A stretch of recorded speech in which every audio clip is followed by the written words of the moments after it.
Beli? Cacai, eu queria. Bom dia. Eu queria mudar de assunto um pouquinho e perguntar para você a sua opinião em relação à prisão desse rapaz, o Paulo Galo, que é líder dos entregadores antifascistas, né? Ele assumiu que atirou fogo naquela estátua do Borba Gato, né? Que deu uma polêmica aí danada na semana passada, e ele continua preso, né?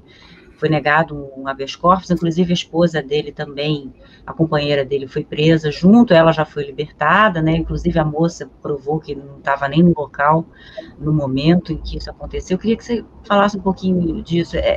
A gente pode dizer que há um certo grau aí de arbitrariedade no judiciário em relação à manutenção da prisão desse rapaz, e a prisão dele me lembra muito também o rapaz, o Rodrigo Pilha, também, que foi o ativista que foi preso em nome da Lei de Segurança Nacional por portar aquela faixa do Fora Genocida lá em Brasília, né? Queria que você falasse um pouquinho sobre essas arbitrariedades que a gente tem visto aí durante esses últimos tempos. Isabel, eu não tenho nenhuma dúvida que isso é um gesto intimidatório em um excesso, né? Eu não conheço o decreto de prisão, acho que foi uma prisão em flagrante, eu estava fora, acompanhei aos poucos e tal, mas se o crime é de dano lá, se colocou fogo e é só isso, me parece que é só isso, eu não vejo absolutamente nenhum motivo da prisão. Nem cabe prisão. Não é que não há um motivo, não, mas nem cabe prisão. Prenderam, inclusive, pelo que li, a esposa dele, que é uma aberração, que ela nem estava lá, eles foram apenas exatamente contando que não seriam presos, que era um gesto político. Bom ou mal, isso é uma outra interpretação. É igual esse outro episódio que você falou. A manutenção da prisão do Pila é algo assustador. Agora, o que acontece? Você vê uma voluntariedade por parte da polícia que está sendo instrumentalizada contra os movimentos, contra o direito de expressão nas ruas, exatamente como forma de intimidação. O Brasil passa por um momento gravíssimo. Gravíssimo. Olha, eu sou advogado há 40 anos. E eu não faço política partidária, mas eu acompanho a política pela minha própria profissão. E acho que é uma forma de fazer política é fazer o que nós estamos fazendo aqui. Nós estamos fazendo política.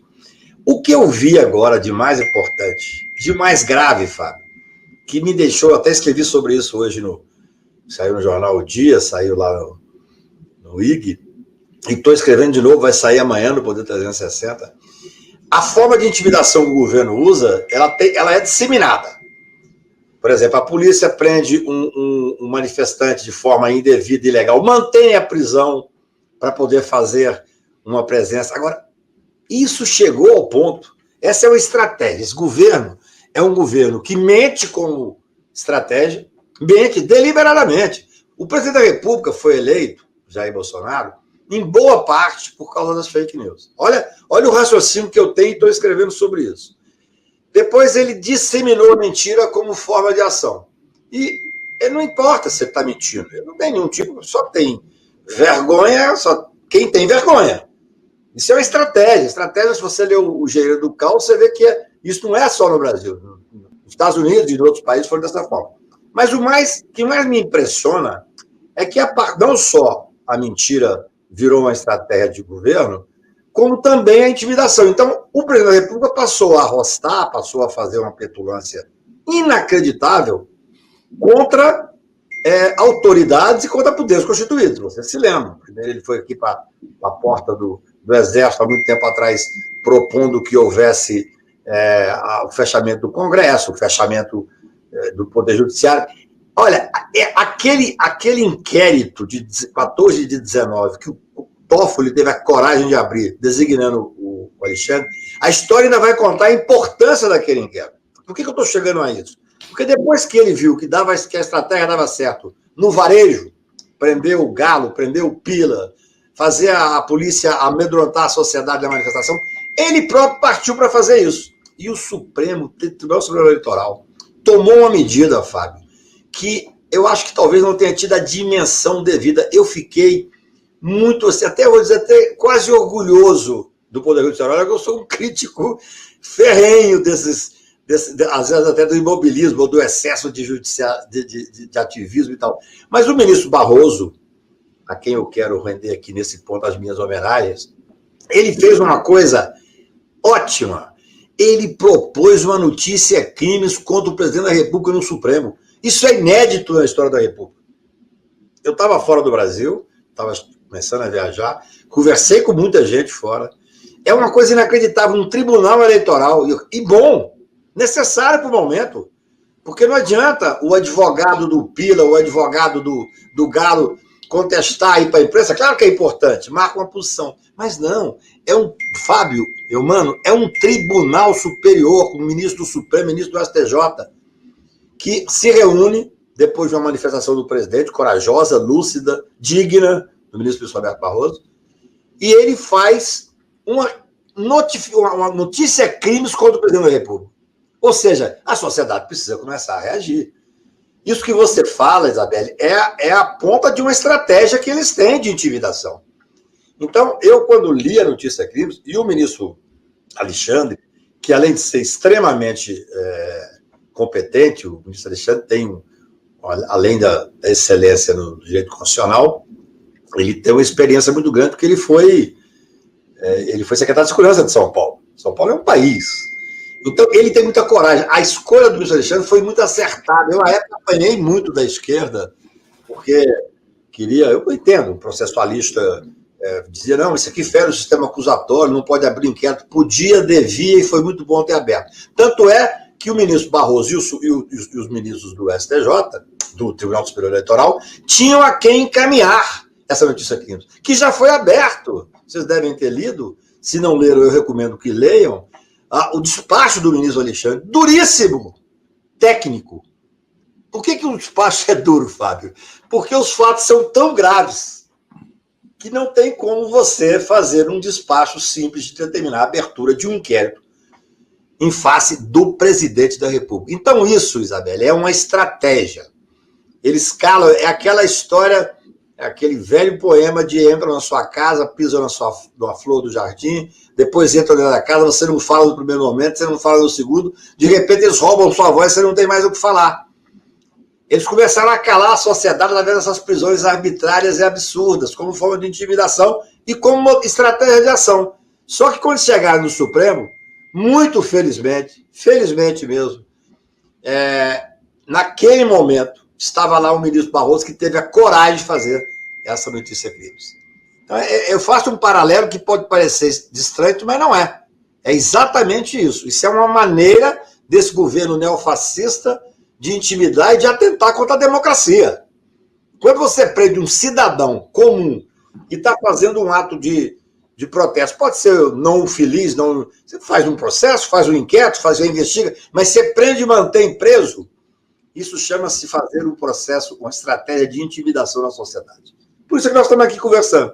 Eu acho o fato mais relevante, Fábio, dos últimos tempos, essa notícia crime do Tribunal Superior Eleitoral, a abertura imediata do inquérito e determinando a oitiva de pessoas, inclusive do ministro da Justiça. Sim. Você falou em relação, você cumprimentou a decisão do TSE, eu queria fazer duas perguntas, na verdade. Eu queria que você dissesse o alcance e sua expectativa em relação à decisão do TSE e à notícia crime no STF. E eu queria também saber, em relação ao ministro Cássio, vai ser suplente do TSE, né? Se isso tem algum peso, o que você acha desses dois fatos? E desculpem botar duas perguntas aí, mas eu estou aqui meio curioso. Não. Em primeiro lugar, eu penso o seguinte, isso também é motivo da minha reflexão nesse momento. Eu acho que esse passo do TSE, do Judiciário, é importantíssimo. Inclusive, nós não podemos esquecer que o ministro Luiz Felipe Salomão, corregedor do TSE, abriu uma investigação interna para apurar exatamente a mesma linha de investigação. Importantíssimo.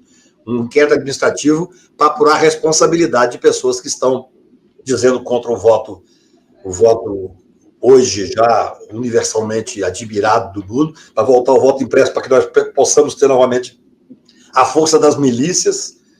Vejam bem o que o Freixo está falando no Rio de Janeiro. Ele falou, olha, ainda que seja uma pequena parte que seja necessário ser impresso, na cabeça da pessoa que está votando, que não tem condições de acompanhar, como nós acompanhamos a política, os milicianos vão dizer, eu sei em quem você votou, porque tem um voto impresso. Então vai ser a força, vai ser o velho livro do Victor Nunes Leal, sobre inchada e tal, que agora é milícia. Então, o que eu acho, mano, que nós temos que fazer é que o Judiciário fez esse... Qual é a minha expectativa? A minha expectativa chama-se Congresso Nacional. O Judiciário marcou uma posição fortíssima, entendeu? Embora exista a opção constitucional de você retirar e caçar a chapa, eu acho muito grave, Fábio. Eu não gosto da ideia do Judiciário caçar alguém que foi eleito democraticamente pelo voto. Mas é importante que ele coloque o pé na porta e fale assim, olha, aqui nós vamos resistir pela Constituição. Para quê? Para que a sociedade civil possa fazer a pressão em cima do Congresso Nacional. Aqui o Congresso Nacional fala o seguinte, não é possível mais. Vamos colocar... Eu fui... Mas aí nós voltamos no mesmo lugar, né? Precisa da sociedade, precisa do Congresso, tem o centrão... Só tem uma forma de você viver na democracia. E pode ser um governo, um regime nós podemos criticar, mas ainda é o melhor. É você avançar e ocupar espaço, porque senão seria um golpe. Nem ele tem força para dar o golpe. Mas no caso do afastamento, mas a justiça pode afastá-lo dentro da Constituição, né, Cacai? Não é golpe, né? Aliás, desculpa, mas aí tem um outro problema, nisso que o Eumano fala, que é o seguinte, quando o Bolsonaro for denunciado, fatalmente será, aí precisa da autorização da Câmara, Cacai. E aí, fazer o quê? Com o Centrão monopolizando tudo e o Aras dormindo em berço esplêndido. Deixa eu terminar meu raciocínio, que é exatamente esse. Eu acho que é óbvio, eu fiz a colocação de que o afastamento da chapa é constitucional. Não seria um golpe, absolutamente, é um direito. Agora, não tenho dúvida, não, eu advogo para muitos senadores e muitos deputados. Quando o Supremo Tribunal manda o seguinte recado, passaram de todos os limites, nós estamos abrindo uma investigação a pedido do Tribunal Superior, o Congresso reage de uma forma muito mais do que até a sociedade nas ruas. Eu sei disso, porque eu conversei com muita gente ali. Agora, também, por outro lado, nós temos que saber que esse governo que aí está, que foi, a base dele foi a atuação daquele ex-juiz fascista também, Sérgio Moro, que tirou o Lula da jogada para poder eleger, ele é a base de tudo, depois brigaram por uma formação de quadrilha, por uma briga de quadrilha interna. Esse governo é um governo que ele não tem mais limites. O judiciário tem que mostrar os limites. Agora, qual era a nossa maior crítica? Uma das grandes críticas. Que ele desprezou a política, o presidente da República, para poder fazer um jogo de compadrio dentro do governo. Agora ele voltou. Aí ele fez uma jogada, que é uma jogada acertada na visão dele. Ele voltou à velha política. Nós não podemos fazer... Quer dizer, eu critico muito e lamento que nós vamos perder, talvez, a hipótese do impeachment para a velha política. É a realidade da democracia. A partir do momento que ele coloca lá, em cargos-chave, pessoas que têm extrema relação dentro do Congresso Nacional e no empresariado brasileiro. Pessoas que os governos de esquerda usaram também. Veja bem. Então, agora, o nosso jogo ficou... Acho que saiu, o tabuleiro é o mesmo, saíram as peças da dama, entraram as peças de xadrez.